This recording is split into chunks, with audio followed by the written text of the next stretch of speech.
Hi guys, so I'm absolutely loving printing and painting miniatures and having fun doing different sort of techniques on, well, kind of everything I am sort of printing and painting, as obviously this is a great way to learn, and a lot of the things I'm doing are suggestions from you guys, which is absolutely awesome.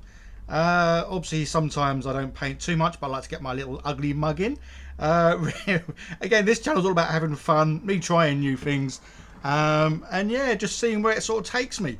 This is something you'll see coming up. This is something obviously I've only just started to paint. Like I always say, I do have several projects normally on the go at once, but this is the thing that I'm going to show how I painted in this one. And yeah, this was all done in under an hour.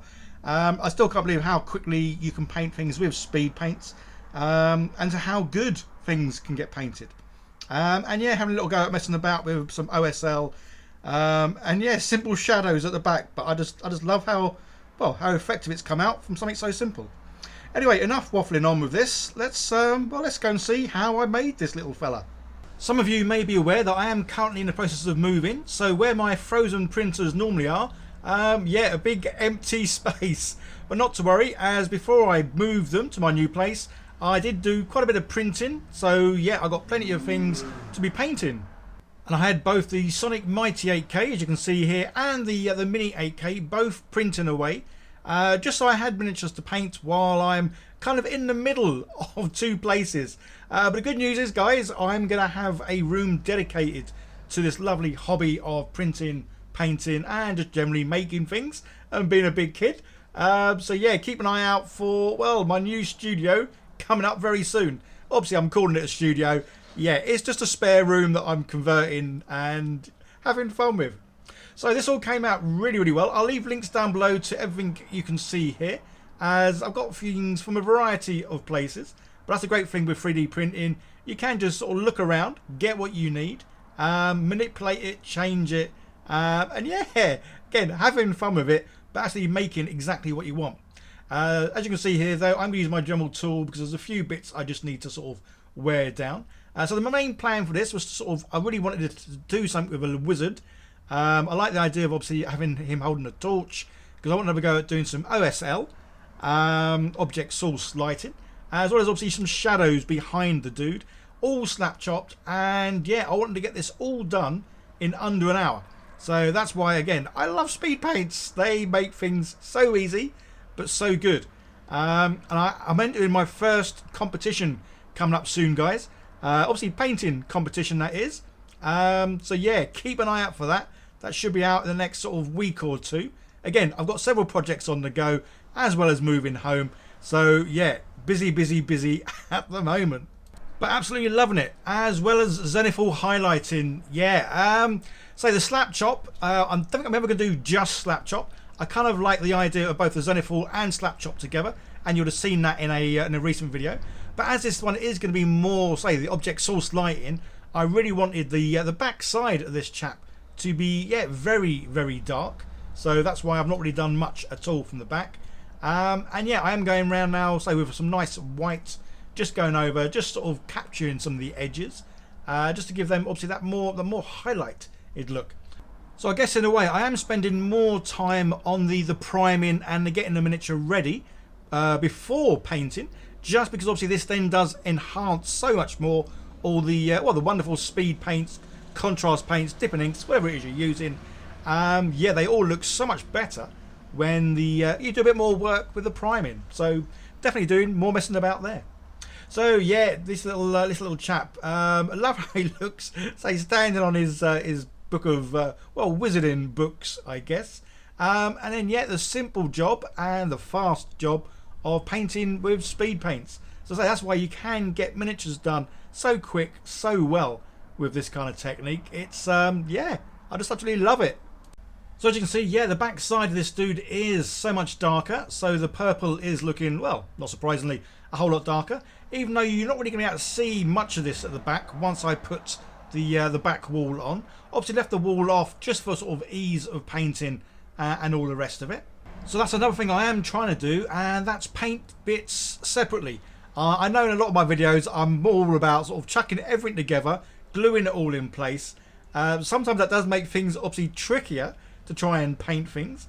And yeah, so I am trying to, again, think about how to paint something in the best sort of possible way.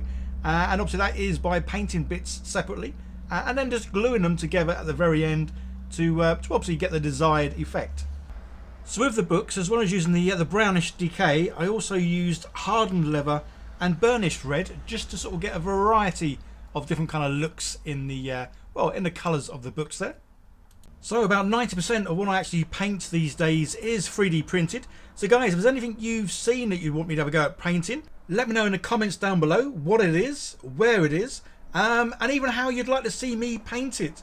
Whether it is speed paints or even airbrushing, because when I get my my new studio set up, I will be attempting, I say attempting, to do more airbrushing. I've had an airbrush for about the past, about 2 years or more, I reckon. And only used it twice, mainly because it's easy to set up, easy to clean, not sure about the easy to use, but again, as I'm always saying, space. I've literally worked from a table in my living room for like the last 4 years, so yeah, space hasn't really been an option for me, but to be moving now to have a dedicated room to have everything set up and it's just going to be wonderful. And guys, I am like a kid in a sweet shop here because I'm just loving it. Still got quite a bit to do to sort of get everything in place, get it set up, get it usable, and more importantly, get the internet connected over there. But yeah, hope to be in the next sort of couple of weeks. So you should be seeing, well, a whole lot more stuff if that's even possible. And I definitely want to get into a regular routine of doing some live streaming as well. So having that that sort of space that I can go to, just nice and quiet. Yeah, I'll be able to do some nice, quick and easy live streams of me, well, painting a whole variety of miniatures, or maybe even making some stuff. Who knows? I'll leave it up to you guys. So back to painting this fella, and yeah, he's coming on a treat. And this is where I really do see speed paints as being painting by numbers. That's just how simple it is. Yeah, you just look at whatever it is you want to paint, say his cloak or a book. You get the appropriate colour, slap it on, job done. Yeah, couldn't really be any simpler if it tried. So onto the candle. Yeah, painting it the yellow, but while it's still wet, I'm then going to paint it with some orange, just to sort of try and blur them, feather them, merge them in together. So it's like hopefully hotter at the bottom and not at the top, or is it the other way around? Hotter at the top, not at the bottom. Either way, whenever I've seen people do this, they generally seem to do the orange at the bottom and then feather into the yellow. And now just to sort of do the old OSL bit, this is where I am really new to this. So yeah, take what I'm doing here with a pinch of salt. If you got any tips and tricks, by all means let me know in the comment. As yeah, if any of them sound good and I want to try them, then I'll give them a go. But yeah, as far as I can tell, it is a case of obviously making the areas, well, around where the flame should be, that much brighter. But as you can see there, yeah, rather than using a white, I was using the Fang white. So it's more of like an off-whitish colour. As yeah, I didn't want it to be sort of too bright. And doing it to the wall, as obviously this will get stuck here, well, near the end. But as you can see, what I want to try and do now is do some shadows at the back. Yeah, to be honest, I'm more happier and excited about how the shadows have turned out than the actual like sort of flame OSL bit on the walls and him. Yeah, the shadow, for some reason, even like I'm sitting looking at the thing now on my desk, the shadow just looks great, and that's what really seems to make it work more than the bright bit at the front, which is really weird. Yeah, I've never done shadows before. Obviously, the simplest thing going, really, to see where the light source is coming from and do a darker area. Yeah, not exactly rocket science here, but lots of fun and definitely very effective. As to his good old dry brushing, yeah, this is something I love doing, and always really sort of pleased with how the results come from this. Although one thing I think I should have done really, and that's not done all of this going right down to the books. I think obviously as the light would have sort of dissipated, the bottom books wouldn't have been as well as highlighted as the top. I'm not too sure. Anyway, there's only a little bit of self-doubt there, but loving how this guy looks. Yeah, time to glue it together and see him in, well, kind of like all his glory.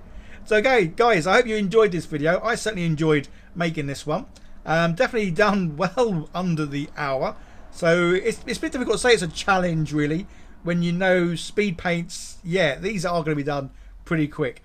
Even something fun like this, where I've had a little bit of a play, doing some OSL, adding some shadows. Again, that shadow bit at the back, it could be the simplest thing I've done here, but for me it seems to be the bit that really sells the light more than anything. So yeah, love how he looks. Again guys, let me know in the comments anything you want to see me paint or print.